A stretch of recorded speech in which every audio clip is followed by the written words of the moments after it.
13.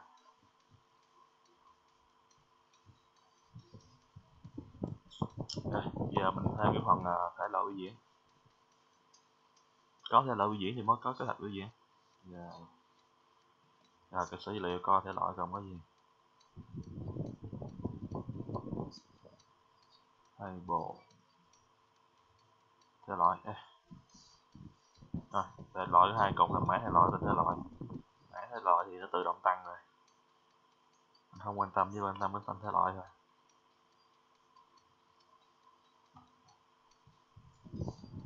Rồi, xóa mấy cái thằng này đi. FRA new một cái class mới rồi.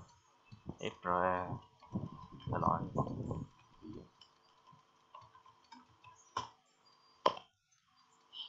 Yes, cái này extend gpanel. Tạo một conjector đi. Còn đơn C conject V. Rồi tạo cái hàm tại giao diện.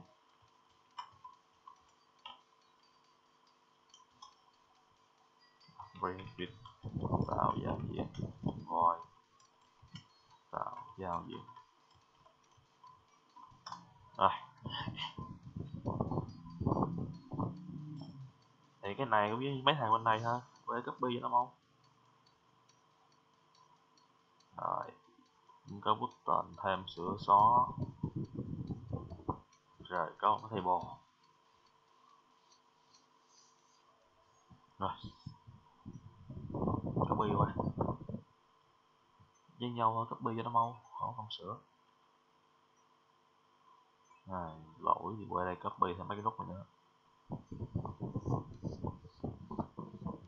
Rồi ra đây. Rồi xong. Đây là mấy cái sự kiện thôi, không quan tâm. Sửa tên lại table thể loại. Rồi xuống đây copy tên lại. Rồi, thể loại. Rồi viết mấy sự kiện cho nó đi. Lesson listener.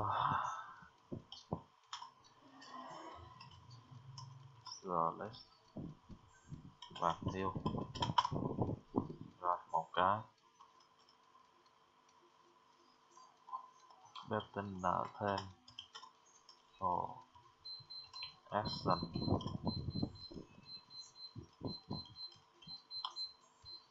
Copy cho nó mau, sẽ gõ ra copy. Rồi còn cho cách button thêm nhập click. Rồi xong. Copy lại cho hai người kia.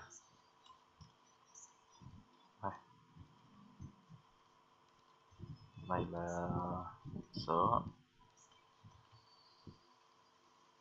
xóa. Rồi xong.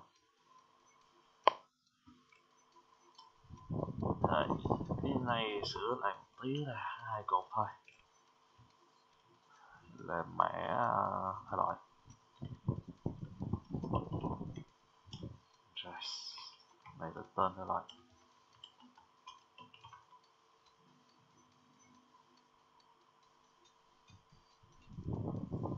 Này sẽ là thông tin thể loại. Rồi qua cái thằng quản lý, thêm vào cái nút này thể loại biểu diễn. Thể loại chấm add action listener button thể loại. Dạ.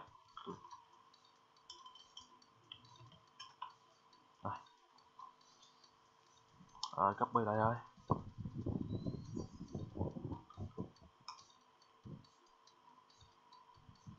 Sửa tên lại thể loại. Rồi là FRE thể loại biểu diễn, nêu thể loại biểu diễn. Rồi xong thử rồi admin 1 2 3.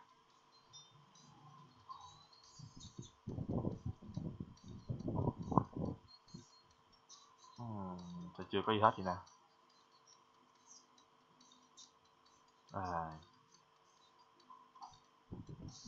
Chưa có thêm vào trong cái list của nó.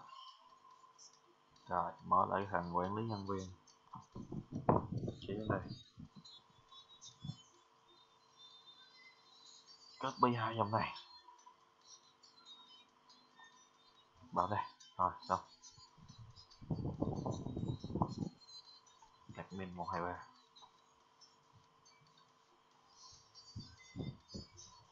Rồi có nè, thể loại thêm sửa xóa.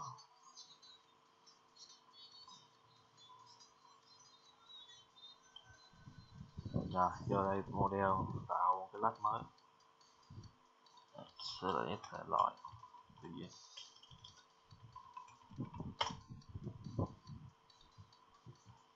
làm constructor sort constructor this. Chưa tạo biến private inner mã thể loại private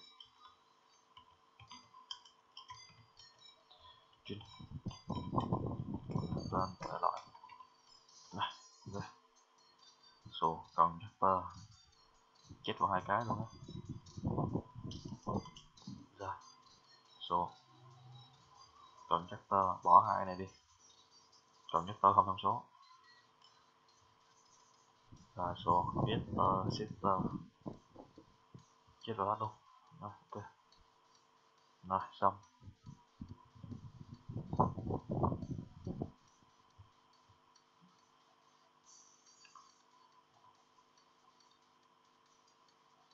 Rồi bây giờ viết cái hàm lấy cái thông tin thể loại diễn.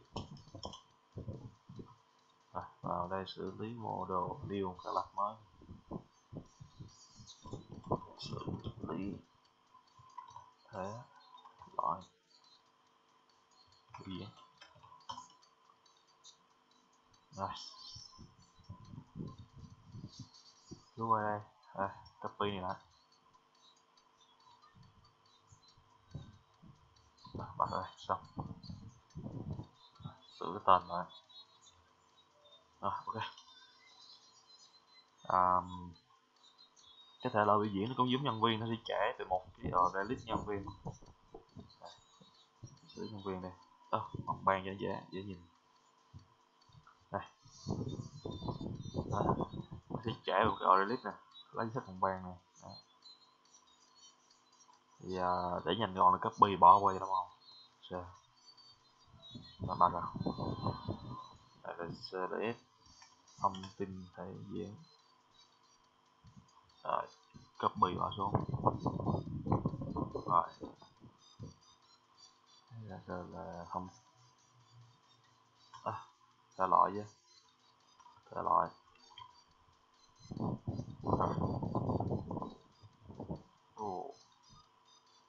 cần C, cần chân V, cần chân V này tí xíu sau. Rồi cần chân C, cần chân V, cần chân V. Rồi cái này là gì đây? Xếp mã thể loại là một nè.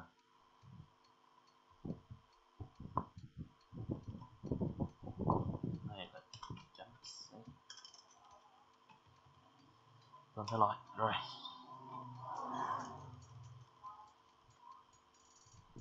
sửa cái lệnh theory là select không gì đây, thể loại. Rồi xong một cái hàm.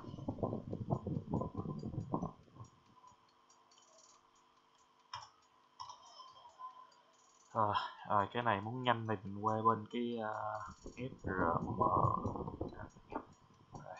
thêm sửa nhân viên. Rồi copy cái hàm này xuống nè. Ok. Rồi chỉ cần V vào đây đi. Rồi, lấy tên thể loại đi. Rồi nè, bóng bàn gì đó. Private. Ray. Series thể loại. R thể loại. Ok. Copy tên bỏ vào đây. Này để làm sẽ tiến sau. Rồi.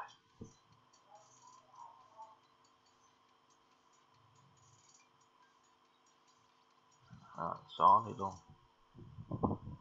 Này xóa luôn. Rồi, sửa cái này là CSS thể loại này. Cái này là xử lý thể loại gì á? Xử lý thể loại. Rồi, copy vào. Này là chấm lấy danh sách phòng ban. Ồ, cái tên chưa sửa. Này, lấy danh sách thể loại. Share lại. Chấm lấy danh sách thể loại.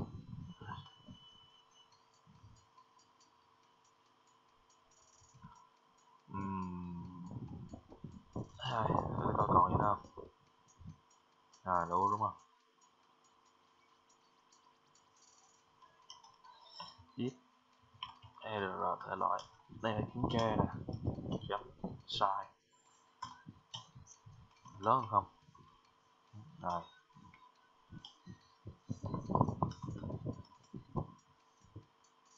Đưa vào trong dễ nhìn thấy. Là default table chấm set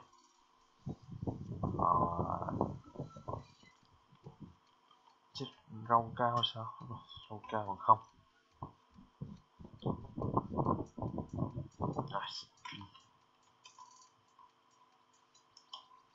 Rồi. Ai. Đây, giờ trong cái table của mình hiển thị hai cột là mã thể loại và tên thể loại. Thì trên đây cũng vậy. Integer chấm token select chấm get mã thể loại là một nè, một cái lại select chấm get tên thể loại. Rồi xong.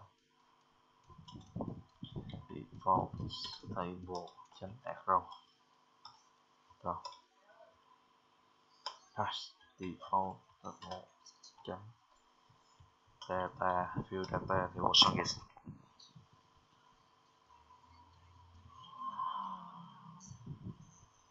admin 123 để đâu gì giờ trong dữ liệu chưa có. Select form thể loại. Chưa có dòng nào hết ha.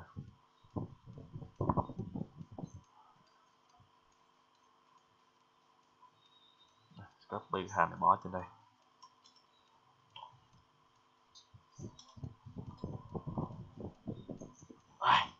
Giờ viết cái nút thêm. Thì cái nút thêm nó cũng giống như là thêm nhân viên thôi. Bấm vào thêm nó thì hiện ra một cái khung để nhập cái tên thể loại vào. Đây là frm new class frm thêm thể loại. Rồi. Cái này là extend dg dialog. Rồi. Public tạo một constructor cho nó public. Rồi, chú ý cho mã số. Rồi, tạo giao diện. Next previewer tạo voice tạo giao diện thì cái giao diện này đơn giản thôi, có một cái text field, hai cái nút keypaper zin text field tt thể loại keypaper zin button button thêm đây button in rồi xong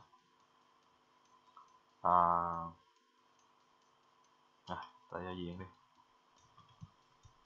set size size rộng khoảng cỡ 300 cao 150 rồi set title thêm thể loại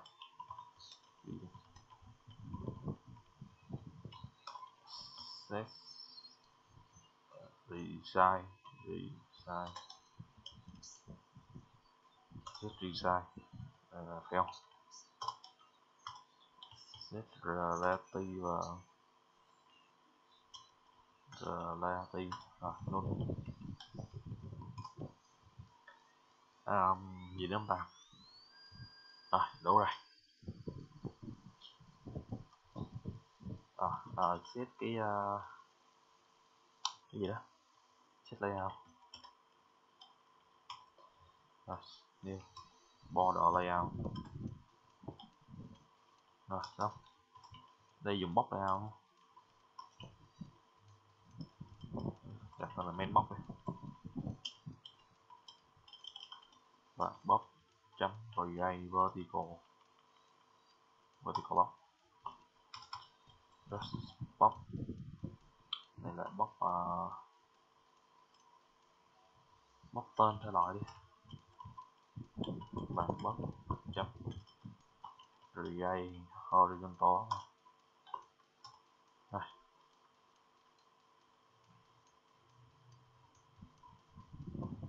Đây chấm add đây box chấm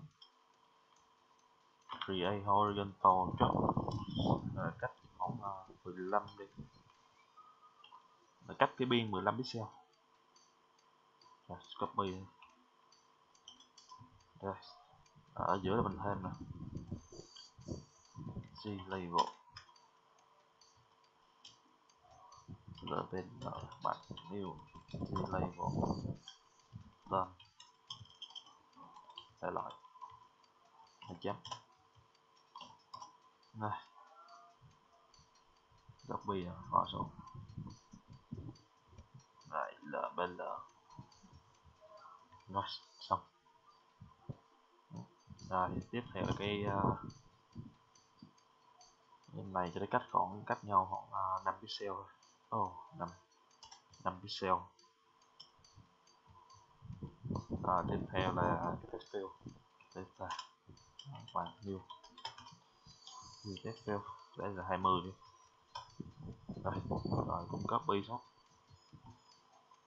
rồi cách cái biên là 15 pixel lại sửa lại rồi xong. Giờ lượt là hai cái nút làm biến copy cho nó mau btn box btn sửa tên lại hết đi rồi tên để loại rồi này là btn thêm new c button thêm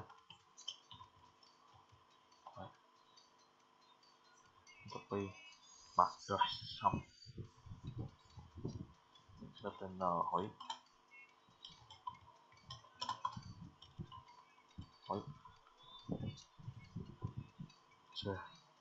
nhanh gọn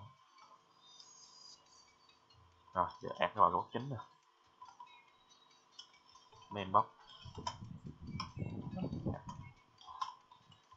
box chấm create vertical just cắt top là 20 pixel just copy vào cho nó mau Rồi, về về về tiếp theo là add cái box thể loại này. Rồi rồi, hàng trên cái hàng dưới của Excel với cái box banner. Rồi xong. This.add main box.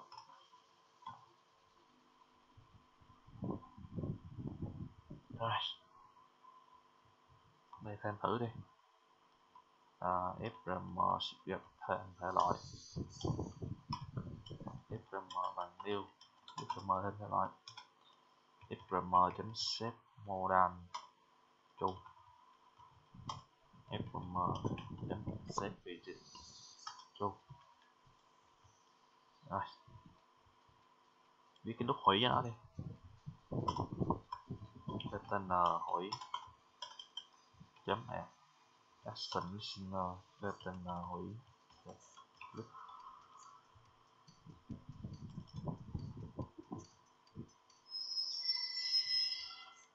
Rồi, còn chọn cách tên hủy bằng new. Rồi, này nó chưa hiểu cái tên nè. Còn chọn được cách nữa.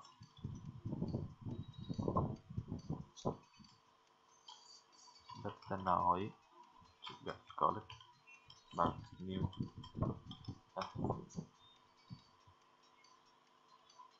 Thông báo đây thì option bên chấm sau còn phim để lắm hủy thêm cả loại.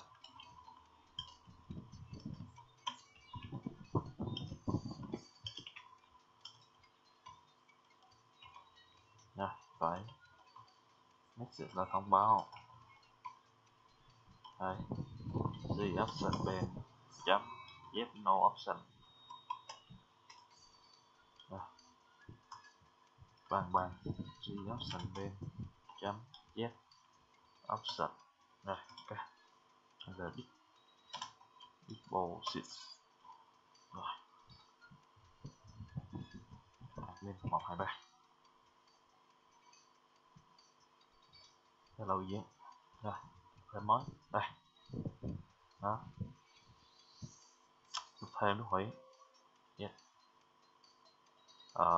Giờ mình để mặc định nó là center nên nó sẽ bị phình ra. Cái này sửa đồng tí mất rồi. Trả lời cái gì đít chậm mẹ. Rồi thêm thể loại đây. Border layout chấm nó.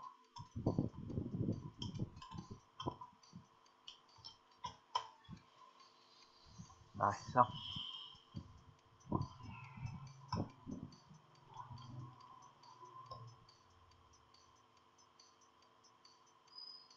Rồi thêm mới rồi đẹp ha.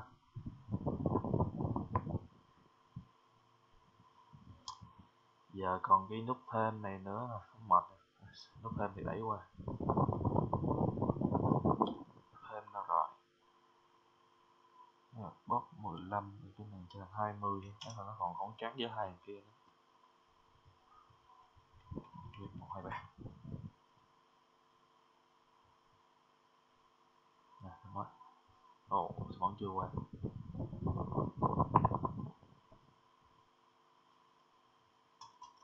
Bài 10.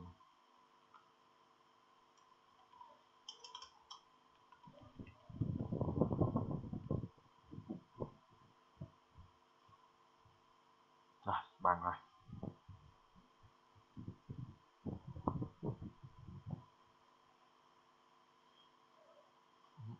Rồi. Giờ qua đây viết cái hàm thêm thể loại đây. Public int thêm về loại. Sẽ để thể loại gì á? Sẽ để. Rồi. Câu lệnh nó đơn giản thôi. String. Word. Tree. Bằng.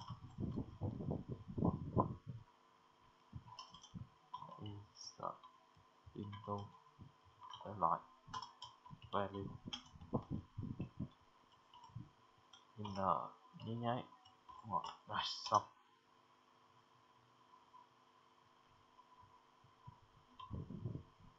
Đúng rồi, chỗ 2 nhí nháy này chuyển thành gì đây, cộng global chấm watching select chấm get tên thể loại. Rồi return http chấm get cookies query. Rồi đơn giản thế thôi,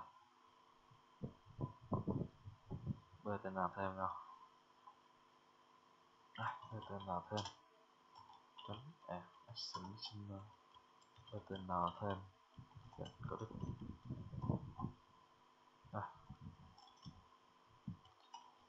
Action listener section listener, bê tên nào thêm click new. Rồi giờ kiểm tra là cái ô đó nó nhập vô nó loại chấm get test chấm chuyên là bằng không trắng thông báo rồi chấm sau message null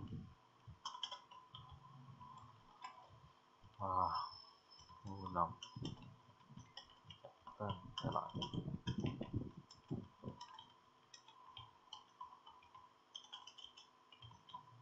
Rồi như thế.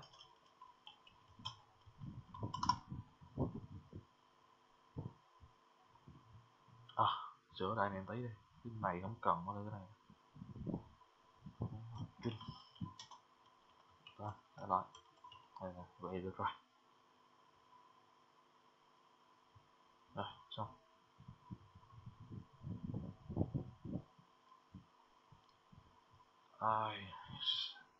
Cái đó là gì đây, xử lý thể loại đúng không? Xử lý thể loại mà đi xử lý thể loại gì vậy? Xử lý thể loại chấm thêm thể loại. Rồi, copy cái này xuống C bỏ đây. Rồi nếu mà nó lớn hoặc không. Rồi, thông báo rồi ghi action lên copy vậy nó màu. Rồi thêm thành công. Trên đây có cái biến gì chưa ta? Chưa có. Đi và tờ bộ lình cập nhật.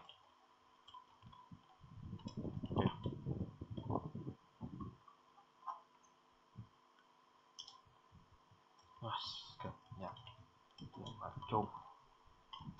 Rồi ẩn cái form đi default. Rồi ngược lại báo là thêm thất bại rồi. Có lỗi xảy ra. Rồi xong. Xong cái phần quản lý thể loại. Rồi đây. Rồi quên số getter. Anh này ông cho cái viết tay ra bất định bộ lần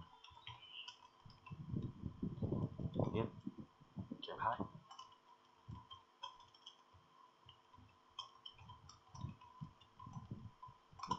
return nhập.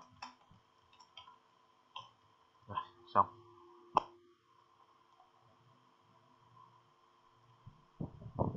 Đây f mở get trạng thái. Nếu mà trạng thái chạy về bằng true thì cái hàm lấy danh sách là gì thôi rồi. Lấy tên thể loại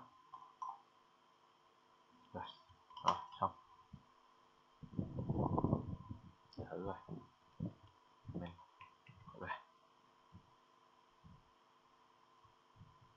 lâu gì rồi mất tên thể loại là cải lương đi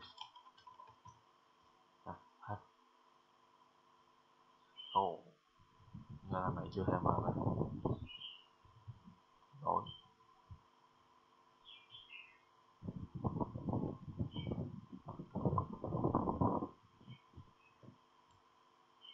dòng 112 để tên thể loại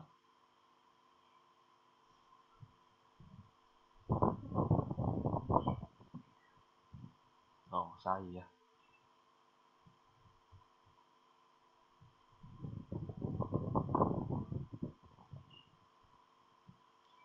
dòng 40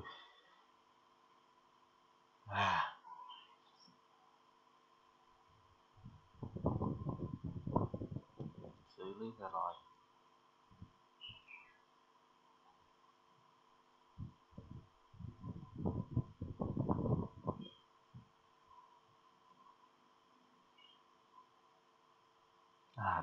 đây quên sửa cái này lại rồi mã thể loại và tên thể loại đây là mã thể loại rồi xong này cái string 2 số 2 hay bằng tên thể loại cũng được rồi chạy lại đi admin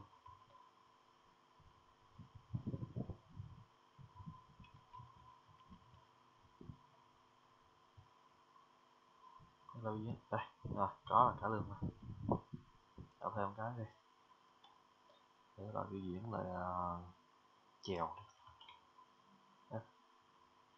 rồi có chèo cả lương luôn rồi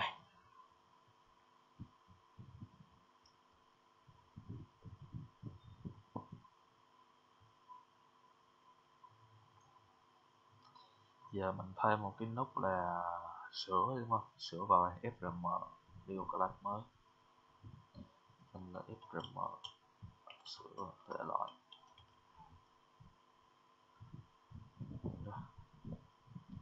thì cái sửa thể loại cũng giống như tên thể loại thôi tên thể loại copy toàn bộ luôn bắt vào đây chỗ nào có lỗi thì sửa sửa thể loại này rồi tem gì gì là lắm rồi hết lỗi này sửa được tên nút đi bên tên là cập nhật xe về cập này về bên tên là cập nhật để cho dễ nhìn cập nhật copy tên bỏ xuống rồi đây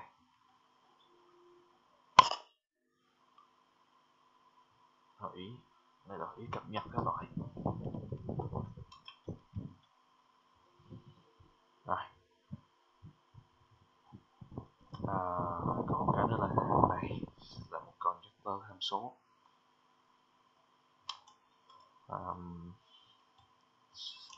private CLS đây là cái gì CLS rồi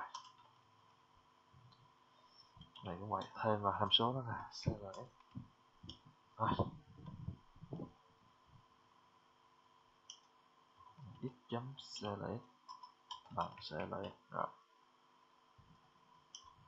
beta tên thể loại chấm x set test set test các bạn CLS chấm get tên thể loại rồi xong xuôi rồi kiểm tra này thêm thể loại luôn vừa đang cái hàm cập nhật thể loại trên C rồi cập nhật thì cái lệnh cập nhật là update thể loại set tên thể loại bạn n rồi quay mã thể loại bạn cái gì rồi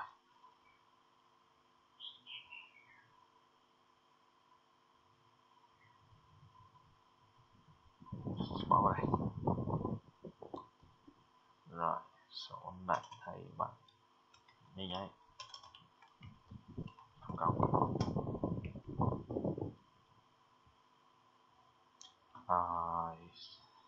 cộng này là global nè chấm string đây cái này sửa lại cls là gì cls chấm viết tên thể loại rồi vma thể loại bằng cộng integer chấm cls chấm get mã thể loại rồi câu lệnh vậy thôi rồi copy thành hàm ở cái này thêm cập nhật thể loại rồi cái này yêu cầu truyền vào là một cái biến đối tượng là thể loại biểu diễn rồi cls sẽ là cái đối tượng thể loại biểu diễn đó chấm set cái tên thể loại là cái tên mình nhập vào trong cái ô này c rồi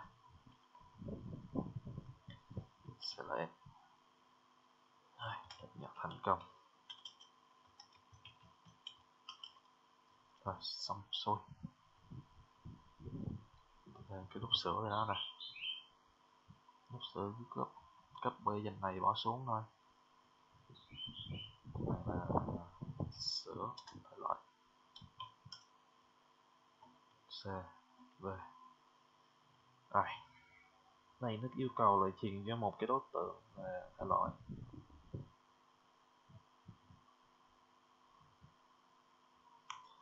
rồi quay lại cái hàm lấy tên thể loại thôi control rồi có luôn r thể loại này r thể loại chấm get cái này là table thể loại chấm get selected row rồi xong xuôi được rồi hỏi ba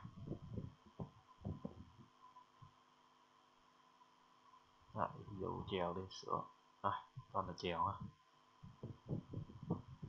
lương đi sửa rồi tên cả lương ví dụ sửa lại thành cái trụ đi cập nhật thành công rồi sửa lại cái trụ lúc cập nhật này nó chưa đẩy vô nè đây cái sửa lại một tí đã đâu rồi nó sửa thành 40 luôn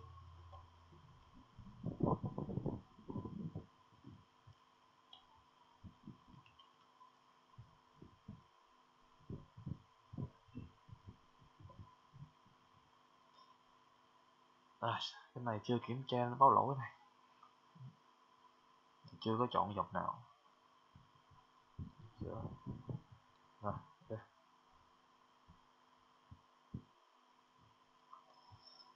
Rồi quay bên cái hàng hello gì á int index đi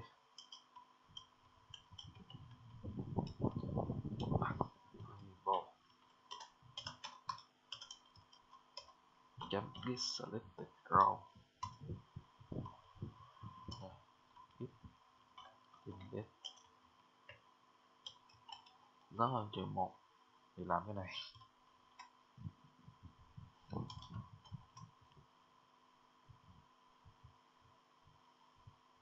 rồi cái index mình gán bằng cái thể loại giống get selected row à, thì cái chỗ này mình thay bằng cái index này.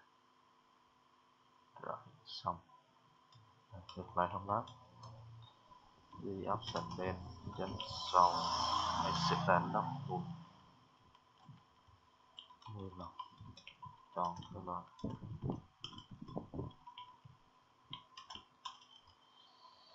còn sữa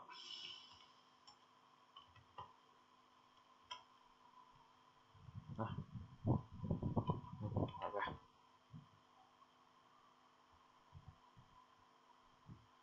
để loại cái gì á, rồi sữa đây. Giờ viết cái nút xóa, nút xóa quay ban xử lý cái loại đây, copy xuống đây, xóa cái này chỉ vào một cái mã thể loại đi. Thể loại rồi sửa cái câu lợn này tí nè, column delete là gì nữa rồi, delete from thể loại quê mã thể loại spam scope mã thể loại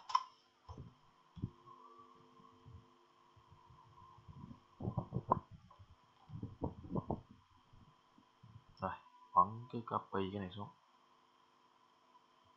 xe về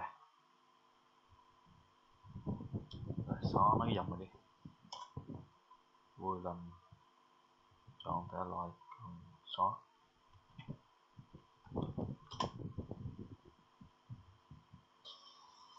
rồi xử lý đó là cái gì á bạn, cái tên là xử lý thể loại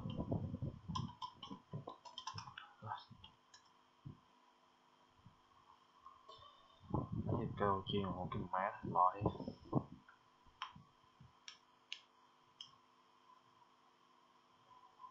if xử lý thể loại chấm xóa loại default variable chấm get value and row, dòng đang chọn là cái index rồi column là số 1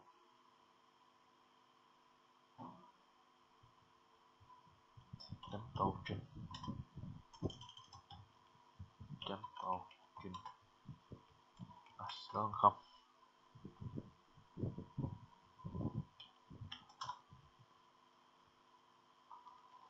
ngược lại thông báo đây có lỗi,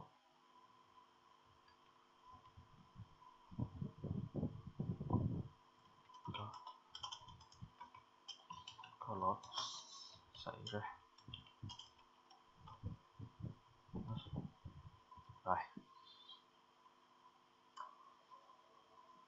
rồi nếu mà xóa thành công sẽ có thông báo này rồi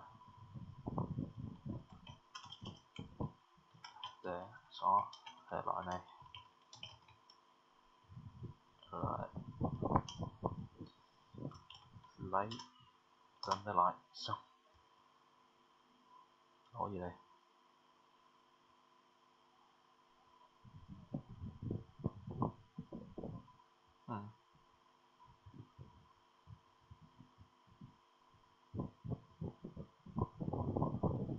quên shell lại nó mới hiểu rồi xong admin 123 đó là gì á cây chù thì xóa rồi lỗi gì đây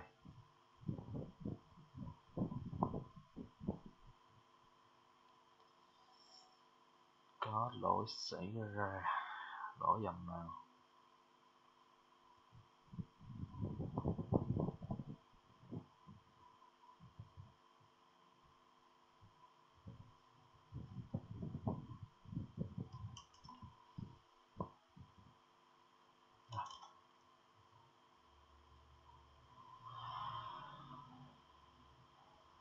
no. lỗi gì vậy? Delete.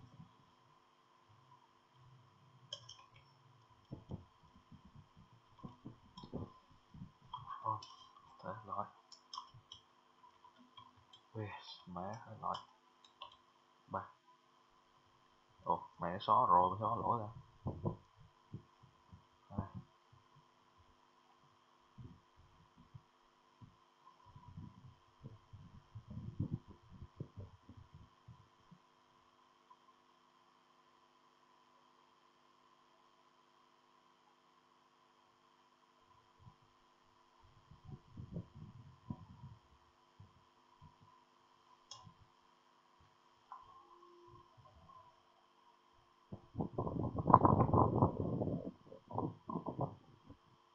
Chích vào coi debug.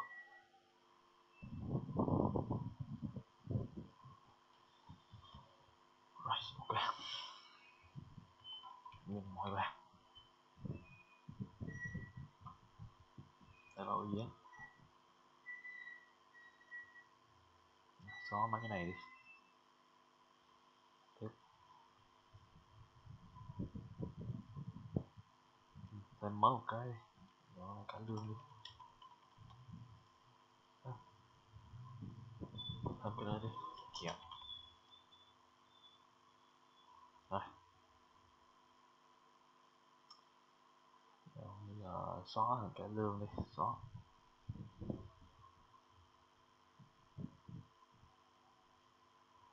Rồi, sai chưa? Rồi,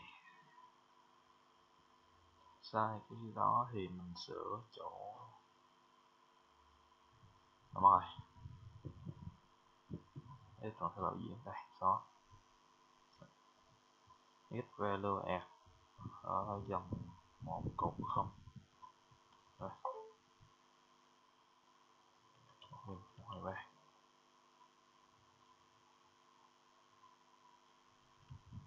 cái luôn xóa. Rồi, xóa. Chịu, xóa luôn. Rồi.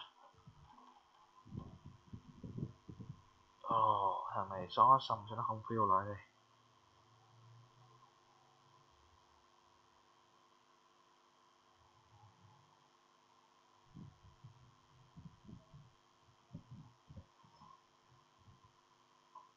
Lấy tên thể loại.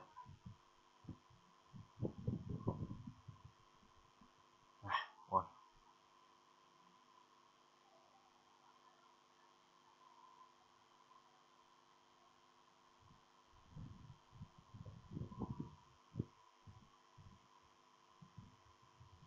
Ở đây có cái lỗi gì rồi, để sửa sau đi. Ta cho cái thằng xóa thể loại.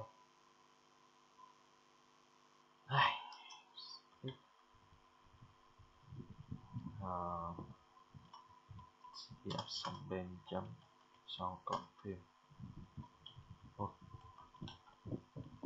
Xóa thể loại này.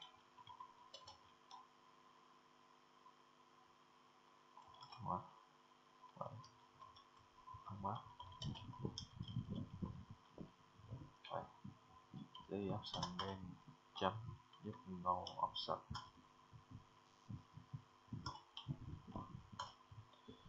Rồi, đi option bên chấm giúp đóng ngọt lại.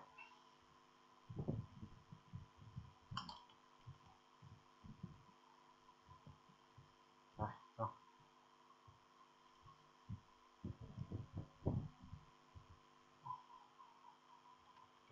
Về.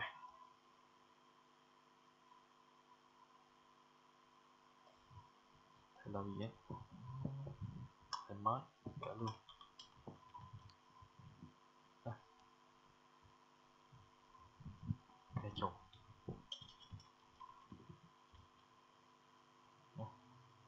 Rồi. Xóa. Xóa tên này. Yes. Rồi, xong ha.